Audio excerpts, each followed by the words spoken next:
আসসালামু আলাইকুম। স্মার্ট গোয়েন্দা চ্যানেলে আপনাদের সবাইকে স্বাগত জানাচ্ছি। স্যামসাংকে আমরা এতদিন ভুল বুঝে এসেছি। এতদিন আমরা বলতাম তারা সাধারণত ফোনে ৫,০০০ এমএএইচ, কমপ্যাক্ট ফোনে ৪,০০০ এমএএইচ আর মাঝে মধ্যে ৬,০০০ এমএএইচ ব্যাটারি দেয়। কিন্তু এবার যা শোনা যাচ্ছে সেটা একদম গেম চেঞ্জার। শোনা যাচ্ছে স্যামসাং এমন একটা ফোন আনতে যাচ্ছে যার ব্যাটারি ক্যাপাসিটি শুনলে আপনার মাথা ঘুরে যাবে। পুরো ২০,০০০ এমএএইচ। হ্যাঁ, ঠিকই শুনেছেন। এতে ব্যবহার করা হবে ডুয়েল সেল টেকনোলজি।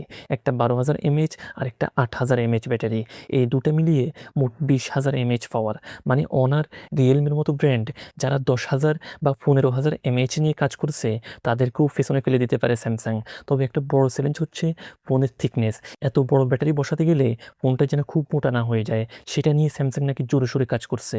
আরও শোনা যাচ্ছে এই ফোনে প্রায় ২৭ ঘন্টা পর্যন্ত স্ক্রিন অন টাইম পাওয়া যাবে আর ব্যাটারি ৯৬০টি চার্জ সাইকেল পর্যন্ত ভালোভাবে টিকে থাকবে। ভাবতে পারেন এটা একদম জোস লেভেলের ইনোভেশন। কিন্তু যদি স্যামসাং সত্যিই এটা করে ফেলে তাহলে ৫,০০০ এমএএইচ থেকে সরাসরি ২০,০০০ এমএএইচ পুরো ইন্ডাস্ট্রিকেই সাইজ করে দেবে। সত্যি বলতে কি, এখন তো মনে হচ্ছে ফোন না, যেন পাওয়ার ব্যাংকের ভেতরে ফোন ঢুকিয়ে দিয়েছে। তো ভিডিওটি কেমন লাগলো? ভালো লাগলে চ্যানেলটি সাবস্ক্রাইব করে ফেলুন। আল্লাহ হাফেজ।